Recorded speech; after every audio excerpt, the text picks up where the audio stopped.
Oui, oui, parfait. Que la grâce du Seigneur soit avec chacun d'entre vous ce soir. Nous allons revenir à notre thème, donc l'arc-en-ciel prophétique. Et ce matin, notamment, nous nous sommes arrêtés sur le prophétisme en réaction.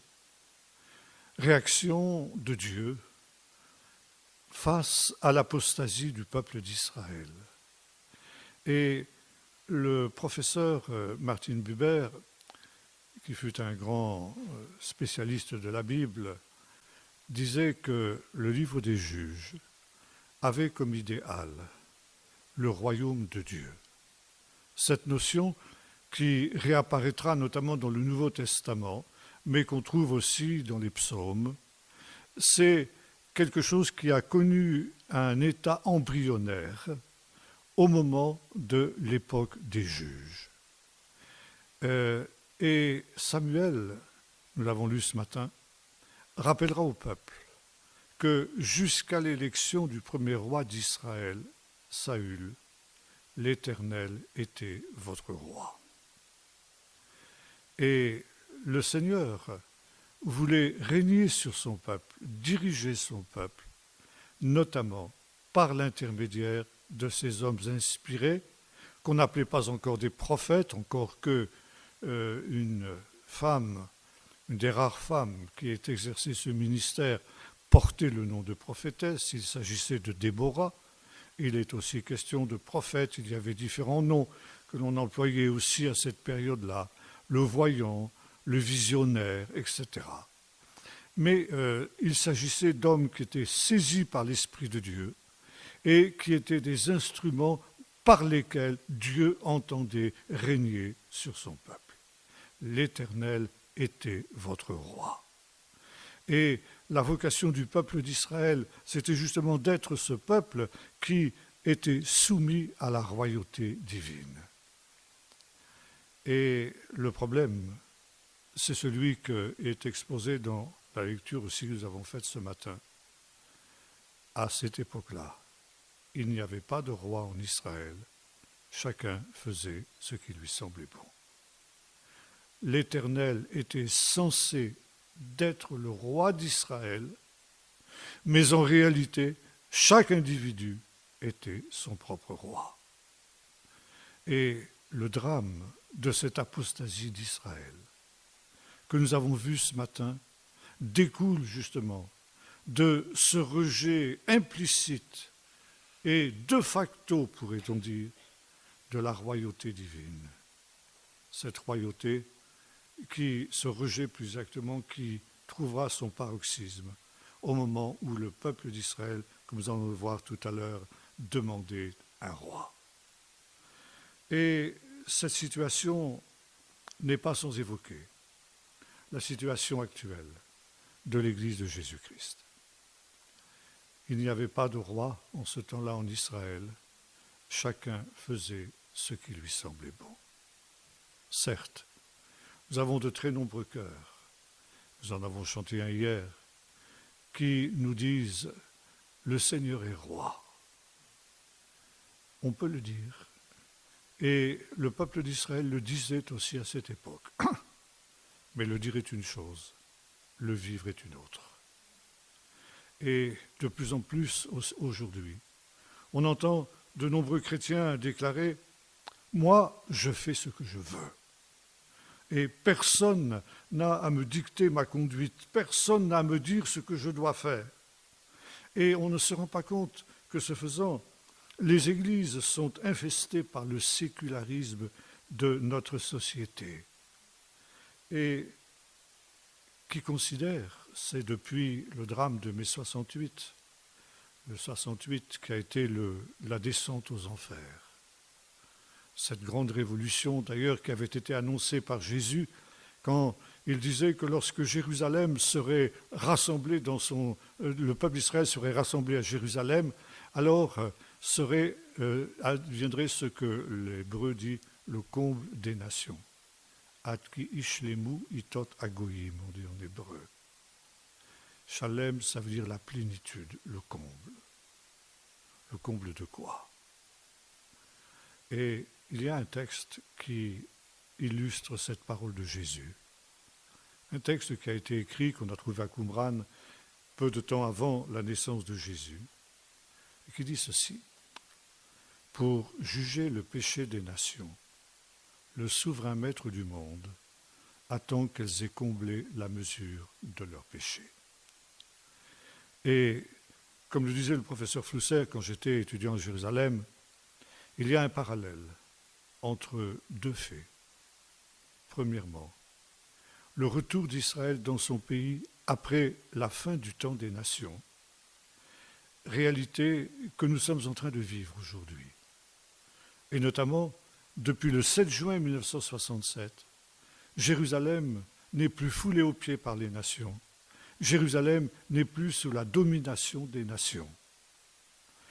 1967 a été une date tournante dans l'histoire prophétique. Mais en même temps, il y a eu un autre événement qui lui aussi a été un événement prophétique, qui a été justement ce grand tournant de mai 68, exactement, presque exactement en tout cas, 1 an après la délivrance de Jérusalem. Et cet événement a marqué le début de la révolution culturelle contre Dieu, contre son Messie, contre sa parole, et finalement l'apparition de l'esprit de l'Antichrist, la grande apostasie qui avait été annoncée par Paul dans la 2e épître aux Thessaloniciens, où les nations, comme l'a laissé entendre Jésus, mettront le comble à leurs péchés. Et de fait, depuis 1968, nous avons assisté à cette longue dégringolade, cette révolte contre Dieu, et avec tout ce corollaire de l'immoralité qui s'est propagée avec une vitesse extraordinaire, que ce soit d'abord par l'avortement, par ensuite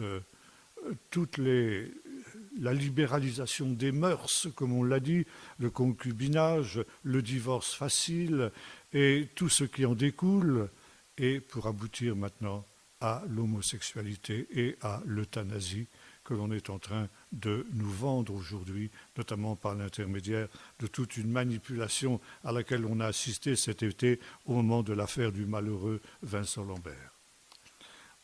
Par conséquent, ici, nous sommes exactement dans cette situation. Et le thème, le slogan majeur de ceux qui ont fait 1968 était celui-ci: interdit d'interdire. Chacun faisait ce qui lui semblait bon.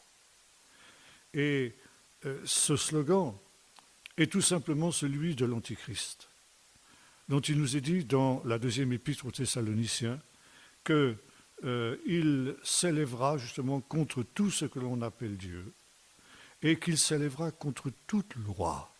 Il est, comme le dit le texte grec, l'homme anomos.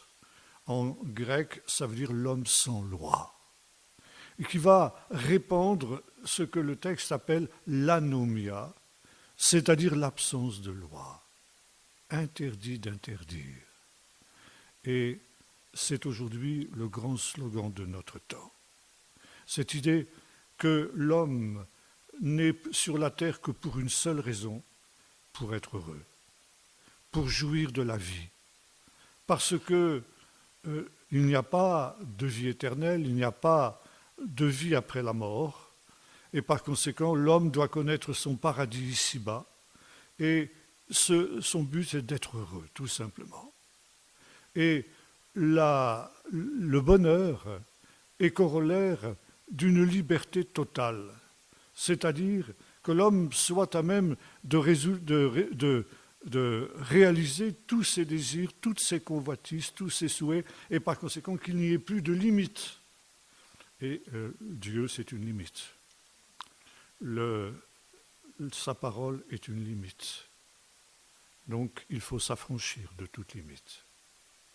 Et aujourd'hui, on va même plus loin, l'homme dans sa folie, dans son orgueil, s'imagine qu'il va pouvoir même s'affranchir des limites que sont la mort, la finitude, et finalement qu'il va devenir Dieu lui-même, parce que le propre de Dieu, c'est justement qu'il est éternel et qu'il est immortel. Et nous voyons ici apparaître l'esprit de l'Antichrist qui se proclame lui-même Dieu jusqu'à s'asseoir dans le temple de Dieu. Et sous cette influence aujourd'hui, nous voyons apparaître ce que j'appellerais un pseudo-christianisme, un autre évangile, une religion naturelle d'une culture où le moi est au centre. Je fais ce que je veux.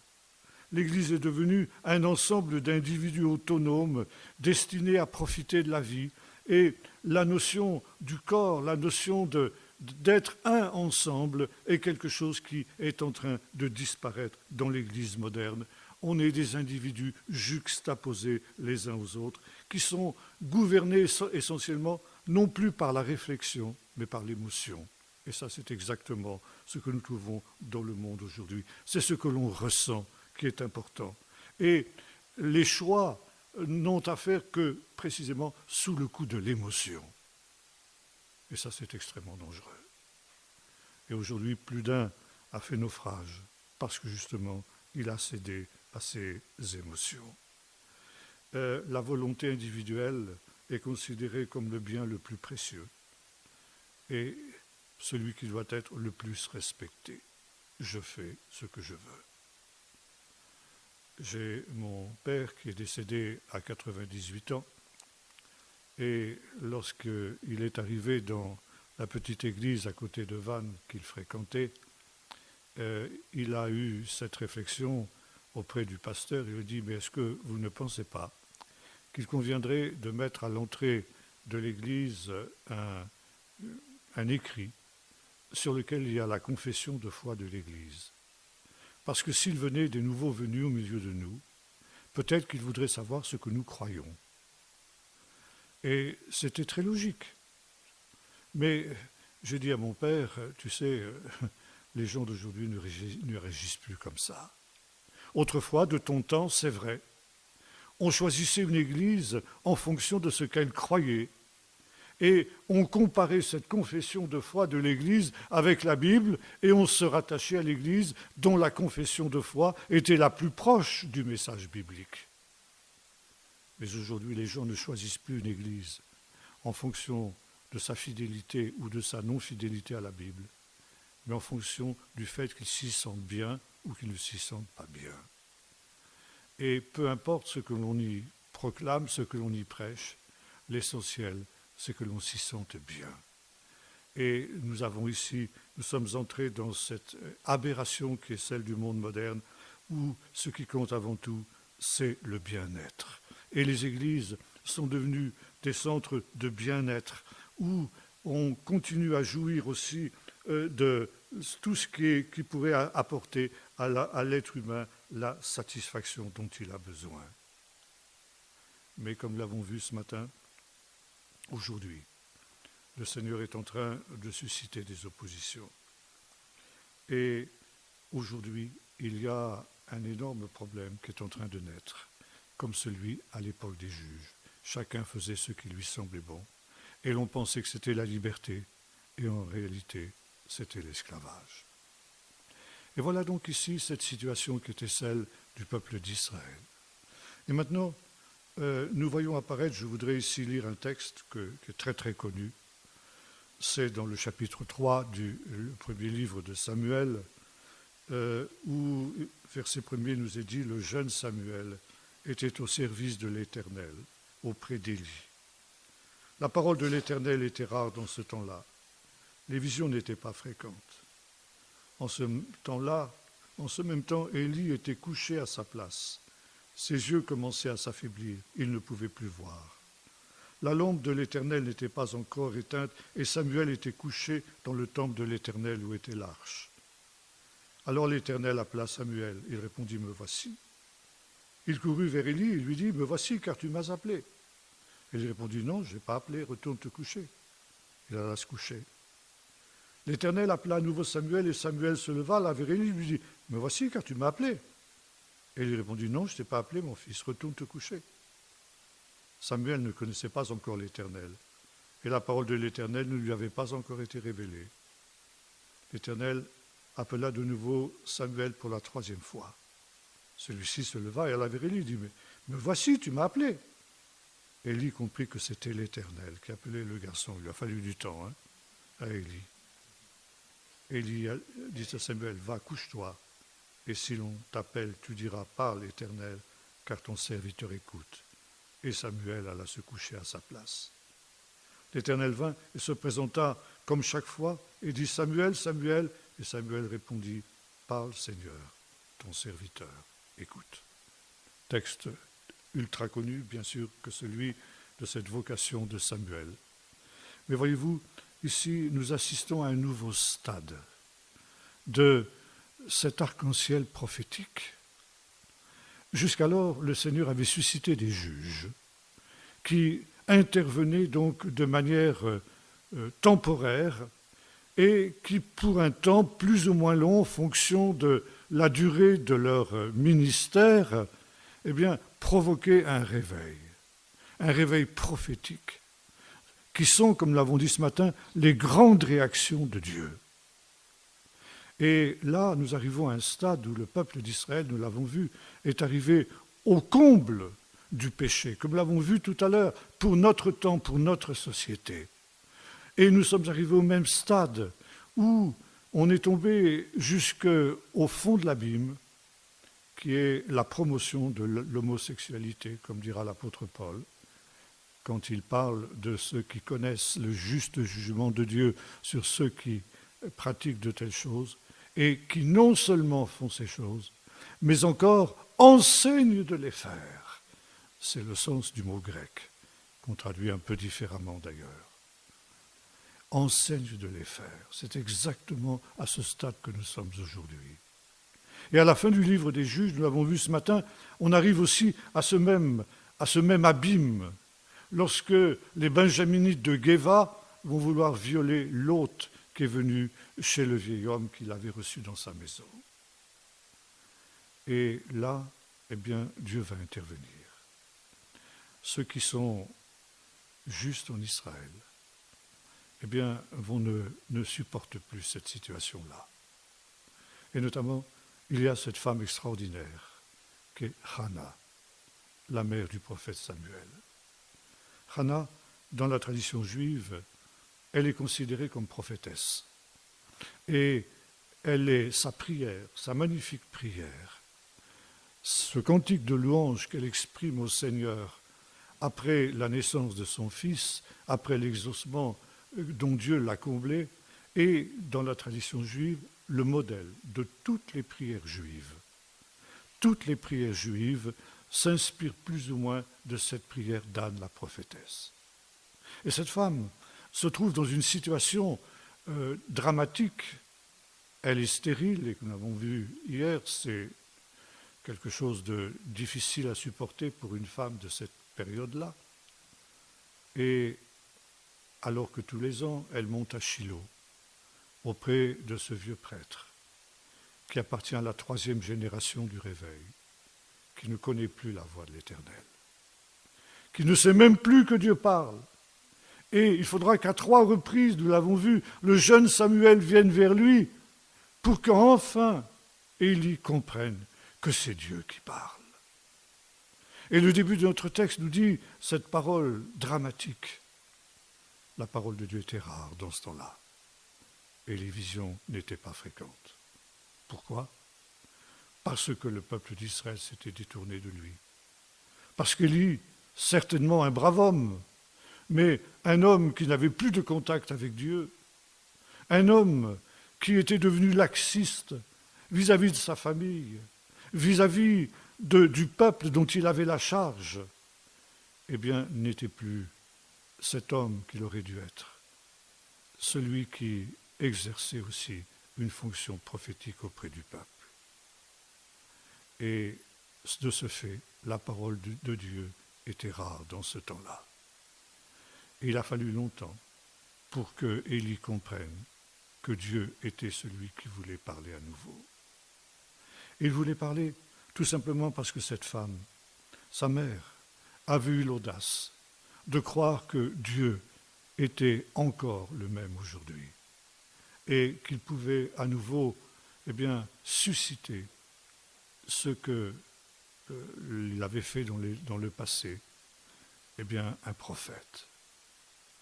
Et de fait, cette femme avait répandu son cœur dans toute l'amertume, et elle était, nous dit la tradition juive en quelque sorte, l'expression de cette douleur du peuple d'Israël, qui était privé justement de la présence de Dieu, qui était dans cette stérilité spirituelle, comme cette femme était dans une stérilité physique. Et c'est dans l'amertume de son âme qu'elle s'adresse au Seigneur. Dans la tradition juive, il n'y a pas de prière silencieuse comme nous le faisons. On prie toujours à haute et intelligible voix. De la même manière, on lit toujours la Bible à haute et intelligible voix. Mais Hannah était tellement amère, était tellement triste qu'elle n'arrivait pas à exprimer quelque chose. Ses lèvres bougeaient seulement et c'était dans son cœur qu'elle priait. Et la Bible nous dit qu'Élie, qui la voyait ainsi dans cette situation, lui qui était spirituellement complètement amorphe, n'a pas compris qu'elle était dans la souffrance, dans la douleur et dans le deuil. Et il l'a pris pour une femme ivre. Il a ajouté l'insulte, en quelque sorte, à sa douleur. Et il l'a interpellée d'une manière brutale, disant « Fais passer ton vin et sors de là ». Et très humblement, Hannah a répondu « Non, mon Seigneur, ne me prends pas pour une femme de ce type-là. C'est dans la crainte et dans la douleur de mon âme que je parle. Et voilà, c'est pour un fils que je suis en train de prier. » Et Élie va avoir cette parole parce qu'il a enfin compris. Il dit bien que le Seigneur exauce ta prière. Et cette parole d'Élie va être pour Hannah comme une réponse de Dieu.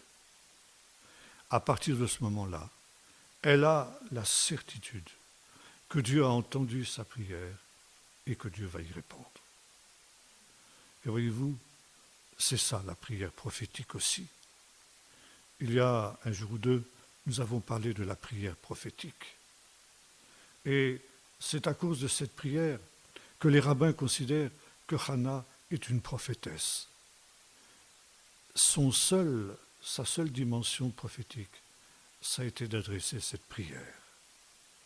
Et voyez-vous, elle a eu cette persévérance dont Jésus parle aussi quand il évoque la parabole de cette pauvre veuve qui importunait le juge jusqu'à ce qu'il lui réponde.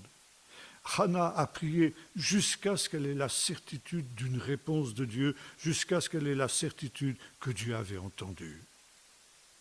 Et la parole de ce prêtre, ce grand prêtre qui était loin d'être un homme spirituel, mais qui, parce qu'il était grand prêtre d'une certaine manière, a aussi prophétisé, comme ce sera le cas de Caïphe, quand il va prophétiser sur la mort de Jésus, eh bien, c'est une réponse de Dieu pour elle. Dieu a entendu. Dieu a entendu cette prière.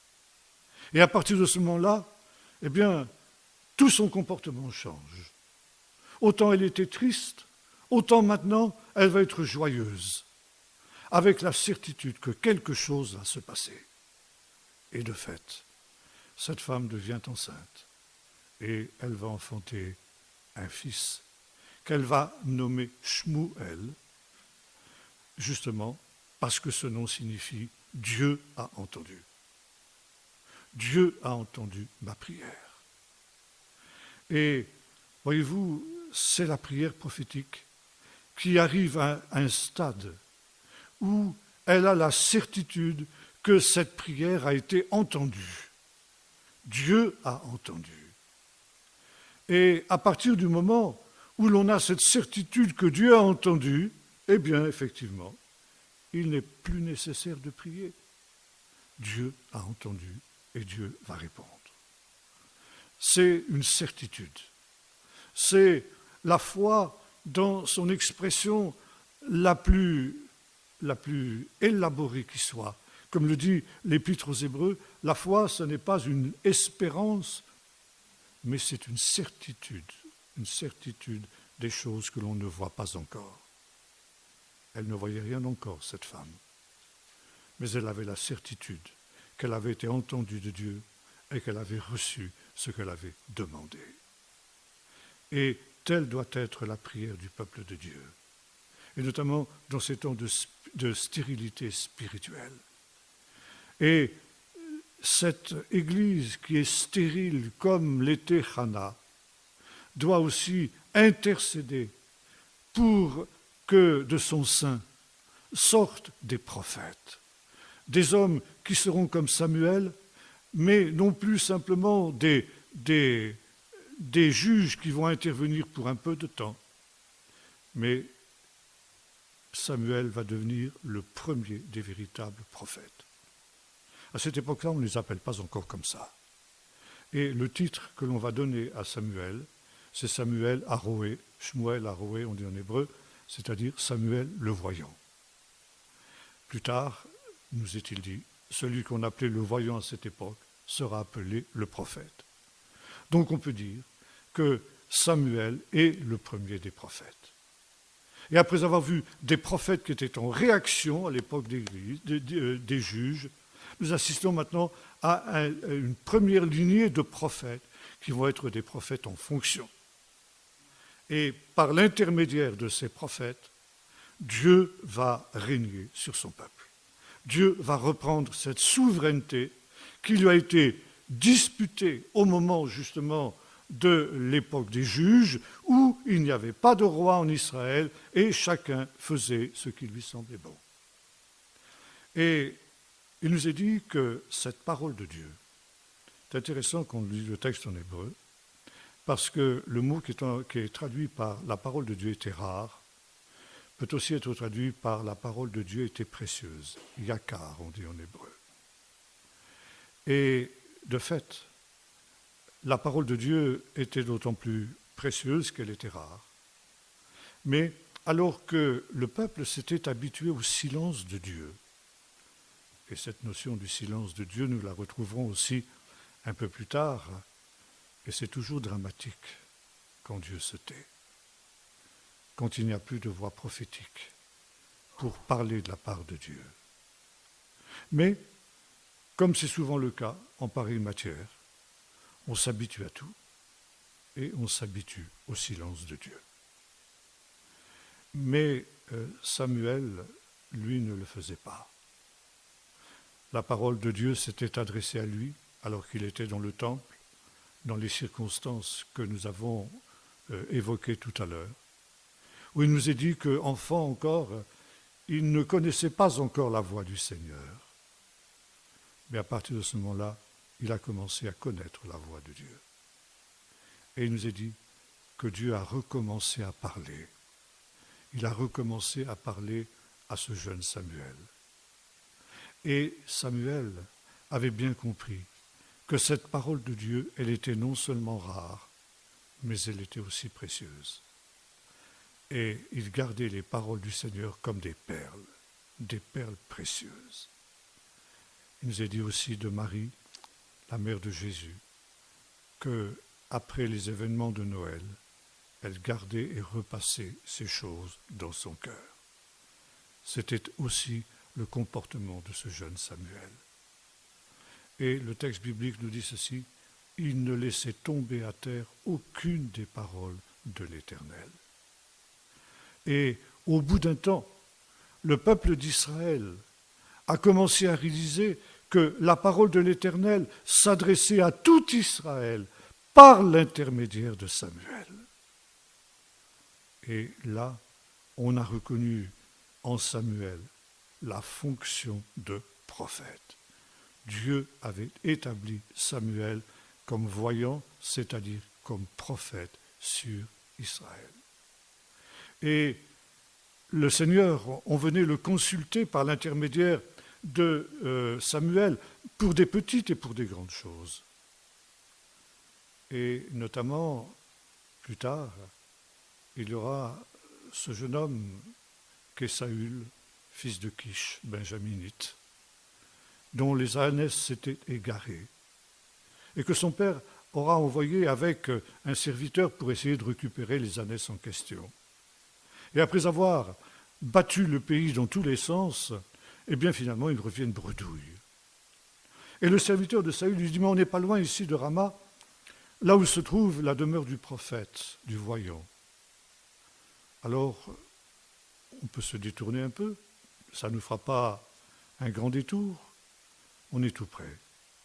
Et lui, il nous dira sûrement où sont les ânesses. Et voyez-vous, cette popularité, cette notoriété plus exactement de Samuel en tant que prophète s'était répandue dans tout le peuple d'Israël, de telle sorte qu'on venait consulter l'Éternel pour les petites et pour les grandes choses. C'était une petite chose que cette perte des ânesses.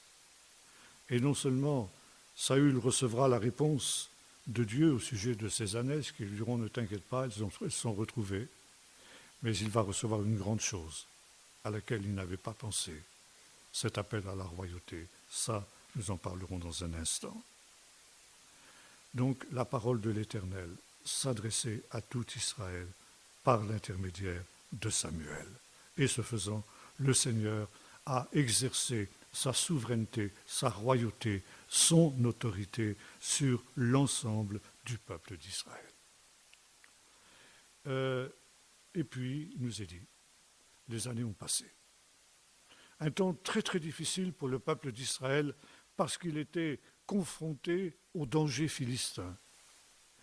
Le plus grand danger qui ait menacé Israël pendant toute cette histoire de la période de ce qu'on appelle le premier temple. Et les Philistins ont été à deux doigts d'anéantir le peuple d'Israël. Et finalement, l'homme qui a permis à Israël de tenir dans cette tourmente, ça a été précisément le grand prophète Samuel. Samuel a maintenu vivace la flamme du culte de l'Éternel, a maintenu vivace la certitude que Dieu allait intervenir et Dieu allait délivrer son peuple de la main des Philistins et allait lui donner la supériorité sur ce peuple qui avait une grande supériorité militaire sur tous les peuples d'alentour, y compris les Égyptiens. C'était un peuple redoutable. Et Samuel va être véritablement le sauveur d'Israël. Un homme totalement désintéressé, un homme qui n'avait d'autre but que la gloire de Dieu et qui, comme il le dira lui-même, n'aurait pas pris un lacet de souliers qui ne lui appartenait pas en récompense pour les services qu'il rendait au peuple d'Israël. Les années passent et il nous est dit, à travers toutes les vicissitudes que le peuple d'Israël a connues à cette période, que Samuel vieillit. Et non seulement il vieillit, mais on voit mal qui va pouvoir le remplacer après lui. Ses fils ne sont pas à la hauteur de ce qu'a été leur père. C'est surprenant, parce que, à l'inverse des fils d'Élie, qui eux étaient dévoriens parce que leur père était un laxiste, on peut penser que ces fils de Samuel avaient reçu une excellente éducation de la part de leur père. Ils avaient vu l'exemple de leur père. Mais pour des raisons qui nous échappent et que la Bible n'évoque pas, finalement, ils n'avaient pas marché sur les traces de leur père. Et finalement, les anciens d'Israël, anticipant l'avenir, viennent vers Samuel et lui disent « Écoute, Samuel, tu ne rajeunis pas et il faudrait penser un peu à ta succession. Qu'est-ce que tu nous proposes ?» Et Samuel n'a pas grand-chose à proposer, effectivement. Dieu n'a pas encore suscité un autre prophète. Nous sommes aussi dans une période qui finalement est une période difficile où l'apostasie et le réveil se livrent un combat, pourrait-on dire. Et finalement, puisque Samuel n'a pas vraiment de solution, les anciens disent, nous on a une solution. Donne-nous un roi qui marche devant nous, afin que nous soyons comme les autres nations. Et ça, c'est le mot de trop. Pour que nous soyons comme les autres nations. Ces nations qui était en train de se constituer en royaume à cette période-là, notamment le royaume d'Édom. Nous voyons ça aussi déjà dans le livre de la Genèse, et qui donc était sous l'autorité finalement d'un homme. Et c'est là que Samuel va réagir, disant, mais un roi humain, mais c'est l'Éternel qui est votre roi. En demandant un roi humain, qu'est-ce que vous faites? Vous vous révoltez contre Dieu. Vous rejetez la souveraineté de Dieu. Moi, je ne peux pas entrer dans cette vision-là. Moi, Samuel, non, je dis non. Je ne vous donnerai pas un roi. Et ce d'autant que votre but, c'est d'être comme les autres nations. Et les autres nations, non seulement elles ont un roi, mais en même temps, elles ont des idoles. Elles commettent toutes sortes d'abominations. Et vous risquez, vous aussi, d'être entraînés dans ces aberrations des nations. Être comme les autres. C'est toujours la grande tentation du peuple d'Israël. Et si actuellement le peuple d'Israël est en crise politique grave, comme on le sait, c'est aussi parce qu'il y a toute une partie du peuple d'Israël aujourd'hui qui, comme à l'époque de Saül, veut être comme les autres nations. Et on veut se comporter comme les autres nations. On veut libéraliser l'avortement comme dans les autres nations. On veut pratiquer l'homosexualité comme les autres nations. Et c'est le drame aujourd'hui du peuple d'Israël. Mais c'est aussi le drame de l'Église. L'Église moderne aussi veut être comme les autres nations et préfère souvent un roi humain plutôt que la souveraineté de Dieu. Un roi humain qui va pouvoir en quelque sorte satisfaire leurs désirs, satisfaire leurs ambitions de grandeur, de renommée parmi les autres peuples. Être comme les autres, nous expliquent les psychologues toujours la tentation de l'être humain. Dès sa plus tendre enfance, l'enfant imite. Il imite ses parents. C'est normal. Et c'est là aussi que le rôle des parents est très important. Car quel exemple vont-ils donner aux enfants? Si on imite les parents pour le bien, alors c'est positif. Mais si l'exemple donné par les parents est négatif, les enfants vont imiter aussi la conduite négative des parents. Et ça va donner des délinquants. Et ça aussi, c'est un problème pour notre temps. C'est un problème aussi dans le monde chrétien. Mais on voit aussi les adolescents, et ils cherchent à imiter les copains. Autrement, eh bien, on est la risée des copains. Alors on n'aime pas être la risée. C'est jamais agréable. Ça fait pourtant partie de la croix quelquefois. Et Jésus a dit, heureux serez-vous lorsqu'on vous méprisera, lorsqu'on vous outragera, lorsque on dira toutes sortes de mal de vous à cause de moi. Au contraire, réjouissez-vous et soyez dans l'allégresse, parce que votre récompense sera grande dans les cieux. C'est ainsi qu'il en a persécuté les prophètes qui étaient avant vous. Et si l'Église doit être une Église prophétique, il faut qu'elle soit prête à être différente des autres nations. Et dans les réveils, lorsque interviennent les réveils, un des thèmes essentiels de la prédication de ceux qui sont animés de l'Esprit de Dieu, c'est cette parole de l'apôtre Paul. Ne vous conformez pas au monde présent, mais soyez renouvelés par soyez transformés par le renouvellement de l'intelligence. Ne vous conformez pas, soyez différents. Et justement, être différent, c'est ce que la Bible appelle la sanctification. Le départ de la sanctification, c'est d'abord une mise à part, c'est être différent. Et le prophète est un homme qui est sanctifié, ça veut dire qu'il est mis à part pour Dieu. Ne vous conformez pas.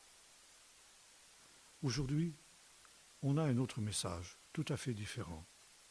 C'est l'inverse. Conformez-vous au monde. Parce que pour pouvoir gagner le monde, pour pouvoir gagner les inconvertis, il faut se faire tout à tous. Et voyez-vous, on prend ce verset hors de son contexte pour en faire un mode de conduite qui est absolument anti-biblique. Être juif avec les juifs, grec avec les grecs, fort avec les forts, faible avec les faibles, pour gagner les uns et les autres, oui, Paul enseigne cela. Mais ça ne veut pas dire que nous devons les imiter et leur ressembler. Je me souviens de cette église dans laquelle je me trouvais, c'était dans la région parisienne, où il y avait un spectacle, disons, qui m'a profondément heurté, qui m'a profondément choqué. C'était un spectacle d'une danse qu'on trouve dans le monde qu'on appelle le hip-hop. C'était la première fois que je voyais ce genre de danse. C'était quelque chose d'absolument grotesque. Et cette équipe de hip-hop exécutait ses entrechats sur des paroles soi-disant chrétiennes. Et ceux qui présentaient ce spectacle ont dit ceci, vous voyez, nous voulons montrer aux inconvertis que nous aussi, nous savons nous amuser comme eux, mais sainement. Ça reste à voir. Et voyez-vous, c'est un évangile facile. Il paraît que le mouvement évangélique est en pleine progression en France. Alors, on pourrait dire c'est une bonne chose, mais je n'en suis pas certain. Que recherche aujourd'hui le Français moyen dans un monde complètement déboussolé comme dans lequel nous sommes, où il n'y a plus de point de repère? La plupart, un certain nombre, je ne dis pas la plupart, non, une minorité en tout cas, cherchent non pas une religion, mais une certaine spiritualité qui lui permettrait de trouver un certain nombre de réponses à des questions qu'il se pose. Mais une spiritualité qui n'engage à rien. Une spiritualité qui ne remette rien en cause. Qui soit une spiritualité facile, agréable, distrayante, et qu'en même temps qui le rassure. Qui le rassure face au mystère de l'éternité, face au mystère de la mort, au mystère de la vie, etc. Et le monde évangélique a bien compris ça. Ça, c'est l'aspiration du Français moyen.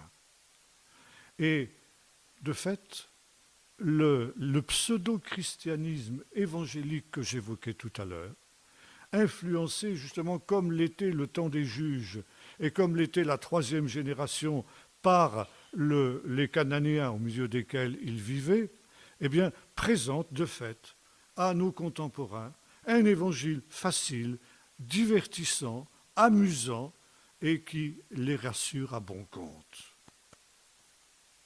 Mais je ne suis pas certain qu'il y ait l'approbation de Dieu sur ces choses. Comme le mouvement progresse, que l'on a du monde, on dit « c'est la preuve que nous sommes dans le vrai, c'est la preuve que Dieu nous bénit ». Mais le nombre n'a jamais été un critère de vérité pour Dieu. Et souvent, pour le nombre, il faut sacrifier la qualité. Et pour Dieu, c'est ça qui compte. Mieux vaut 10 hommes qui soient véritablement des hommes de Dieu que 1000 personnes qui sont tièdes, comme l'était l'église de Laodicée. Et l'église de Laodicée était aussi dans cette situation. Et ceux qui la composaient disaient « Nous sommes riches, nous nous sommes enrichis, nous n'avons besoin de rien ». Et le Seigneur lui dit « Tu ne sais pas que tu es pauvre, misérable, aveugle et nu ». Dieu avait un autre regard. Et je ne suis pas certain que le regard qu'on a sur les évangéliques aujourd'hui est forcément le regard de Dieu. Et pourtant, il serait tellement important que l'on sache comment Dieu nous voit et que Dieu nous dise exactement ce que nous sommes devant lui, ce que nous sommes à ses yeux. Être comme les autres nations. Alors, et on se comporte comme eux. On s'habille comme eux, on fornique comme eux, on s'amuse d'une manière plus ou moins discutable comme eux. On cherche d'abord les choses du monde comme eux, la réussite comme eux, le bonheur comme eux. Et nos églises sont en train de devenir des centres qui fonctionnent comme des espèces de centres de loisirs intégrés à la culture laïque qu'elles prétendent évangéliser. Et les chrétiens ne se rendent pas compte qu'en agissant de cette manière-là, ils sont en train de se détruire eux-mêmes. Ils travaillent à leur propre destruction. Et c'est vrai particulièrement des évangéliques. Parce qu'aujourd'hui, nous sommes dans un monde où tout est bouleversé. Toutes les églises sont ébranlées les unes après les autres. Seulement, ces églises, elles ont avec elles un passé, une histoire. Elles ont des traditions, elles ont une liturgie. Des choses qui ne sont pas forcément valables aux yeux de Dieu, mais qui, sur un plan strictement humain, leur permettent d'encaisser le choc de la modernité beaucoup plus facilement que les évangéliques qui, eux, n'ont pas ces choses. Et les églises évangéliques sont beaucoup plus fragiles face aux défis de cette époque moderne parce qu'elles sont instables par nature. Et quand on abaisse Dieu et l'Évangile au niveau de cette pauvre culture populaire, eh bien, c'est l'autodestruction de l'Église, être comme les autres nations. Et c'est rechercher un roi humain, ne plus être dirigé par l'Esprit de Dieu, ne plus être dirigé par la parole de Dieu, mais par les pensées des hommes. Et c'était exactement ce que le peuple d'Israël voulait quand il avait demandé un roi. Être dirigé par des pensées humaines. Et quand on veut rester fidèle sur la parole de Dieu, en disant « il est écrit », on se fait accuser d'être légaliste parce qu'on prend la parole de Dieu à la lettre. Eh bien, ça c'est justement le drame de ce temps. Et Samuel s'était trouvé confronté aussi à cette demande du peuple d'Israël, un roi comme les autres nations. Et Samuel se place devant Dieu et dit « Mais Seigneur, t'as entendu ce qu'ils disent ? Ils te rejettent. » Et Dieu dit « Oui, ils me rejettent. C'est vrai, tu as raison. Alors qu'est-ce qu'on fait ? Fais ce qu'ils te demandent. Donne-leur un roi. » Étonnant. Et certainement pour Samuel, ça a été très étonnant. Ils veulent un roi, ils auront un roi. Mais tu vas les avertir de ce que ça va leur coûter un roi. Ils s'imaginent qu'ils vont pouvoir réussir beaucoup mieux quand ils auront un roi, mais en fait, ça va être exactement l'inverse. Et ils vont perdre leur liberté. Un roi, c'est automatiquement un système totalitaire qui va s'installer. Et tu vas les avertir. Tu vas leur dire, le roi, il prendra vos fils et vos filles. Vos fils, il en fera des guerriers, des conducteurs de chars, etc., vos filles, des servantes et des cuisinières. Il prendra vos meilleurs bœufs, vos meilleurs ânes, les meilleures productions de votre pays, et vous allez être réduits en esclavage comme vous l'étiez en Égypte. À ce moment-là, vous crierez à Dieu contre le roi que vous vous serez donné, mais le Seigneur ne vous écoutera pas. Et Samuel rapporte toutes ces paroles au peuple. Et le peuple répond « Non, car un roi régnera sur nous. » Et Dieu dit à Samuel « Bon, eh bien, très bien. Ils sont avertis. Eh bien, maintenant, donne-leur ce roi. Seulement voilà, ce roi, c'est moi qui le leur donnerai. » Et d'une certaine manière, alors même qu'ils pensent me rejeter, moi, je continuerai à tenir en main, justement, le sort du peuple d'Israël. Et voyez-vous, je voudrais ici vous lire une citation de Orwell. Orwell, qui est quelqu'un qui a écrit un roman qui a aujourd'hui une grande actualité. Ça s'appelle 1984, il a écrit ça en 1935. Et il anticipait sur ce que pourrait être un monde en 1984. Pour nous, c'est déjà un passé lointain. Mais ce qu'il décrit dans ce roman d'anticipation, c'est grosso modo ce que nous sommes en train de vivre dans notre XXe siècle. Et voici ce qu'il écrivait.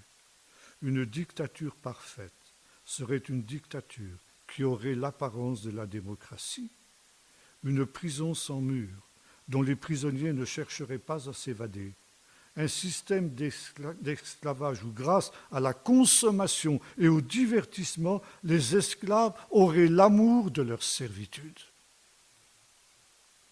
Eh bien justement, nous sommes exactement dans cette situation-là aujourd'hui. Et nous sommes aujourd'hui confrontés à cette civilisation totalitaire où la passion du bien-être est la mère de toutes les servitudes, comme le disait Orwell. Le péché social, ce qu'il appelait le péché social, où l'homme accepte de renoncer à sa liberté en se conformant à la pression sociale. Voyez-vous, mai 68 disait « interdit d'interdire ». Vous êtes libre de faire n'importe quoi. Et voyez-vous, ce laxisme, cette anarchie conduit en réalité à la dictature, à la servitude. Et c'est d'autant plus dramatique, comme le disait Orwell, que c'est une dictature douce, qui ne s'exerce pas par la violence, mais qui s'exerce entre autres choses justement par ce désir d'être comme les autres. Il faut que vous soyez comme les autres. Il faut que vous vous soumettiez à ces rois humains, à ces États sans âme, sans cœur, sans entrailles, qui n'ont d'autre but que d'asservir les autres. Et ce qui est dangereux, ce n'est pas tant le chef d'orchestre, mais ce sont les mécanismes de cette servitude qui sont en train de se mettre en place. Une autre citation, cette fois-ci de Confucius, qui disait « L'homme, quand il est incapable de trouver le bonheur, sombre alors dans le plaisir. » Et ça aussi, c'est le hocher que l'Antichrist est en train d'agiter devant nos yeux. Le plaisir, aimant le plaisir plus que Dieu. C'est un des aspects du temps de la fin que dénonce l'apôtre Paul quand il parle de cette pédagogie non directive à laquelle nous sommes arrivés depuis ce temps de mai 68. Et voyez-vous, le premier devoir de l'homme dans cette situation-là, c'est de savoir dire non. Et Dieu aussi dit non. Dire non, c'est difficile. Parce que non, dire non, c'est automatiquement se marginaliser. Dire non, c'est justement ne pas être comme les autres. Et la grande tentation, c'est de dire oui. Mais il y a un nom de Dieu. Et ce nom de Dieu, eh bien, quand on le dit, alors il peut y avoir ensuite un oui de Dieu. Et voyez-vous ici, le Seigneur va faire en sorte que, effectivement, un roi soit donné à Israël. Ce premier roi va être Saül. Un roi qui aurait pu être aussi un roi prophète, mais qui finalement va lamentablement échouer, pour montrer justement au peuple ce qu'il en coûte d'avoir demandé un roi. Et ce roi qui va complètement dérailler, qui va devenir un tyran, qui va devenir un dictateur, et nous le voyons justement à partir du moment où il est animé par un esprit mauvais, un esprit de ténèbres qui va l'habiter. Il est jaloux, il est orgueilleux, il est envieux, il est oppresseur. Et le peuple va souffrir terriblement, comme le prophète lui avait annoncé, en lui disant, eh bien voilà, tu crieras à l'Éternel contre le roi qu'il t'aura donné, et le Seigneur ne t'écoutera pas. Mais le Seigneur est miséricordieux. Et alors même qu'il s'est rendu compte que Saül est absolument en train de dériver, eh bien, Dieu va susciter un autre roi. Un roi dont il dira un roi selon son cœur. Et ce roi sera le prototype du roi idéal, du roi Messie. Et ce sera un roi qui sera en même temps un roi prophète, David. Et là, ce sera le summum de la prophétie en fonction, du prophète en fonction. Non seulement David sera lui-même un prophète, alors que Saül, comme nous l'avons dit, aurait pu l'être, mais ne l'a pas été, mais en même temps, il sera entouré de prophètes, de Nathan, de Gad, de Iddo le voyant, et de tout un ensemble d'hommes qui vont être animés par l'Esprit de Dieu, parce que l'Esprit de Dieu va revenir au sein du peuple d'Israël quand la prophétie sera établie en fonction d'une manière ferme au sein du peuple d'Israël. Et nous entendons dire dans le livre des Chroniques qu'il y avait même à cette époque-là des Lévites qui prophétisaient au son de la harpe. Justement la harpe dont nous avons entendu tout à l'heure des extraits. La harpe qui est l'instrument des prophètes par excellence. Et David notamment était non seulement un prophète, mais c'était aussi un musicien. On sait qu'il a composé l'essentiel des psaumes qui composent le psautier. Il y a une très belle tradition que j'évoquais tout à l'heure à table avec quelques-uns qui commente un psaume où David déclare ceci: « Réveille-toi, ma harpe et ma lyre, je réveillerai l'aurore. » Et il y a un commentaire rabbinique qui nous dit ceci: ce que David voulait dire, c'était que le soir, avant de se coucher, il plaçait sa harpe devant la fenêtre ouverte de sa chambre. Et le matin, quand le matin se levait, la brise du matin soufflait par la fenêtre et faisait vibrer les cordes de la harpe. Le vent, en hébreu, ça se dit ruach. Et ça veut aussi pouvoir dire l'esprit. L'esprit soufflait. Et l'esprit, le vent, soufflait des mélodies, jouait des mélodies sur la harpe. Et David était réveillé au son de la harpe, des harpes de Dieu. Et là, il se levait, il se mettait devant sa fenêtre, et devant sa fenêtre, il composait les psaumes sous l'inspiration du Saint-Esprit. Et c'est pourquoi les psaumes sont un livre prophétique. Dieu avait rendu l'onction à son peuple à partir du moment où il avait eu cette soif d'une véritable visitation du Seigneur, ne supportant plus la dictature qui était celle de Saül. Et nous voyons aussi comment le son de la harpe avait calmé les angoisses de Saül. Quand Saül était agité par le mauvais esprit, la seule chose qui le calmait, c'était David qui jouait de la harpe sous l'inspiration du Saint-Esprit. David, le roi selon le cœur de Dieu, qui ne fut pas exempt de péchés graves même, qui ne fut pas exempt de fautes, loin s'en faut, mais qui, dans l'ensemble, accomplit la mission qui était celle du Seigneur. En fait, David ne se considérait pas, à l'inverse de Saül, comme un roi absolu, comme un dictateur, mais l'humble serviteur de Dieu, celui qui exécutait les commandements de Dieu. Saül ne prenait pas au sérieux la parole de Dieu, il ne mettait pas en pratique ce que Dieu lui demandait. Par contre, David ne faisait rien sans chercher le conseil de Dieu. Et quand il devait aller à la guerre contre les Philistins, il consultait l'Éternel. « Seigneur, monterai-je contre les Philistins ?» Il lui disait « Oui, vas-y, mais tu feras comme ci et tu feras comme ça. » Et la fois suivante, il disait « Maintenant, tu feras différemment. » Et c'est ainsi que David avait du succès dans tout ce qu'il entreprenait. Lorsque il a suivi son propre cœur à la fin de sa vie.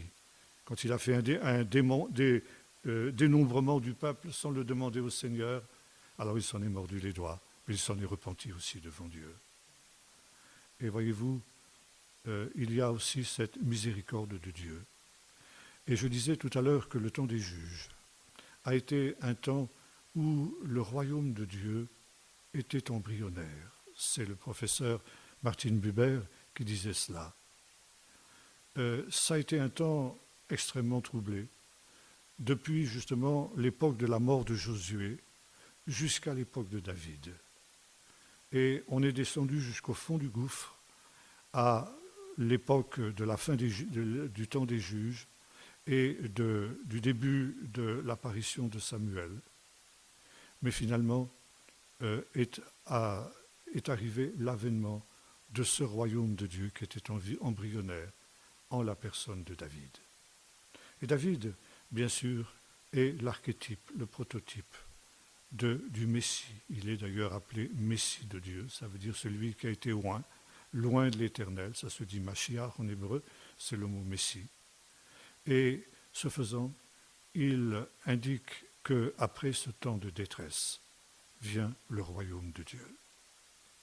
Nous vivons dans ce temps-là, un temps semblable, un temps qui est celui de la fin de l'époque des juges et où le Seigneur veut susciter des Samuel qui maintiendront jusqu'au bout, sinon le peuple dans son ensemble, du moins un reste qui sera fidèle jusqu'au bout et qui sera l'embryon de ce royaume de Dieu, quand le fils de David, dont nous venons de célébrer la naissance, viendra une deuxième fois pour établir son règne, qui sera l'apogée en quelque sorte de ce royaume qui avait été préfiguré par les royaumes de David et de son fils Salomon.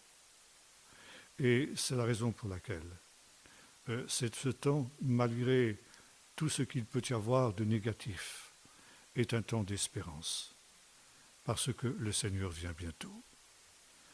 J'ai eu l'occasion de m'entretenir avec un médecin chrétien, oui, ancien gynécologue et obstétricien, spécialiste de tout ce qui concerne les manipulations génétiques, qui milite contre toutes ces choses.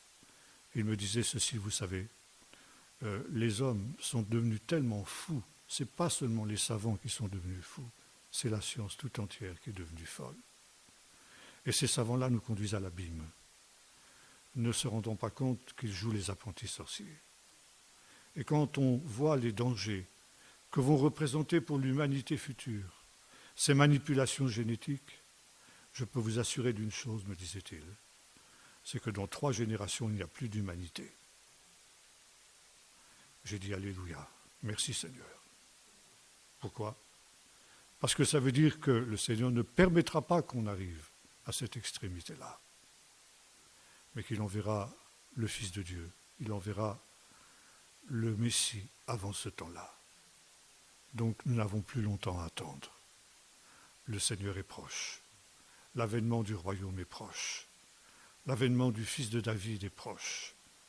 Et ce sera le couronnement de cet arc-en-ciel prophétique qui a traversé toutes sortes de vicissitudes, qui aura traversé toutes sortes d'orages, toutes sortes de tempêtes, comme ce fut le cas pour le temps des juges, mais qui finira par l'apparition et qui annoncera la venue de ce soleil de justice qui se lèvera au dernier jour pour les justes, et la guérison sera sous ses ailes. Nous allons prier. Seigneur notre Dieu, merci parce que dans ce monde qui est totalement sans issue, depuis l'alliance avec Noé, alors que cette humanité ne cesse de se révolter contre toi, rejetant ta souveraineté, rejetant ta royauté, et cela jusqu'au sein de tes églises. Toi, néanmoins, Seigneur, malgré le fait que tu es rejeté, méprisé, bafoué, tu ne cesses d'accompagner l'homme dans son histoire. Tu ne cesses d'intervenir, Seigneur, pour éviter le pire. et au contraire pour préparer le meilleur. Et Seigneur, au milieu de ces ténèbres, au milieu de ces tempêtes, nous te remercions parce que ta parole brille comme un arc-en-ciel. Tes promesses prophétiques brillent comme un arc-en-ciel.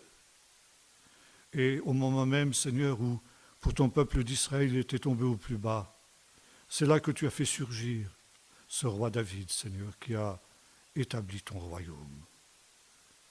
Et nous croyons, Seigneur, que dans ces temps de ténèbres, où humainement parlant, comme le disait ce médecin, tout est perdu, toi, Seigneur, tu as la solution, tu as la réponse.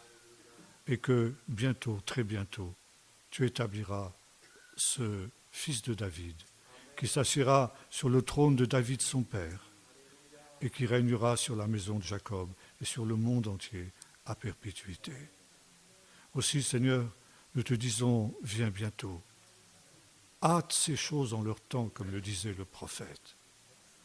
Abrège ces jours abominables pour que, à cause des élus, eh bien, il y ait des hommes et des femmes qui puissent apparaître debout devant le Fils de l'homme quand il viendra.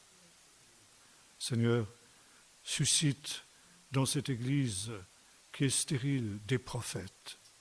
Et comme Hannah, la mère de Samuel, nous voulons aussi intercéder pour que tu suscites des prophètes qui maintiennent debout ce reste jusqu'à ce que vienne le Fils de David, jusqu'à ce que vienne le royaume de Dieu. Et nous te prions, Seigneur, pour que tu fasses que chacun d'entre nous qui sommes ici ce soir, nous puissions appartenir à ce reste et avoir la possibilité d'accueillir dans la joie et dans l'espérance ce royaume qui vient. Et c'est pourquoi avec l'Esprit et l'Épouse, nous te disons Amen, Maranatha, viens Seigneur Jésus.